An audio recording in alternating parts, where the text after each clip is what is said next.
আমরা একটু লেট করে ফেললাম। না না, সমস্যা নেই, আপনার বন্ধুর সাথেই কথা বলছিলাম। বন্ধু? উনি আবার বন্ধু হতে যাবেন কেন? ওনাকে তো আমি চিনি না। চেনো না? এই, আপনি না বলেছিলেন এটা আপনার বন্ধু হয়? ও আসলে হয়েছে কি, ও হচ্ছে আমার দূর সম্পর্কের বন্ধুর আত্মীয়।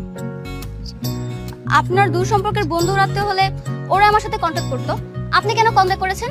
ওই যে গতকালকে আপনাকে বলেছি না, প্রেমে পড়লে মানুষ কত কিছুই করে। মানে কি, আপনি কি লামহার প্রেমে পড়েছেন নাকি? না মানে ওই আর কি।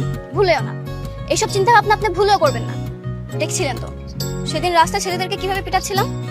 আমার সাথে কথা বলতে আসলে একদম ভেবে চিন্তে তারপর কথা বলতে আসবেন। আচ্ছা বাবা, বুঝতে পেরেছি, ওসব কথা বাদ দেন না। এখন বলেন তো ডেকোরেশনের প্ল্যানটা কি? প্যান্ডেল কি পুরো ছাদেই হবে? আর স্টেজটা কোন দিকে হবে? কিসের প্যান্ডেল? এই কিসের স্টেজ? হ্যাঁ, এই বুঝলাম না, কি মাথা মাথা খারাপ নাকি?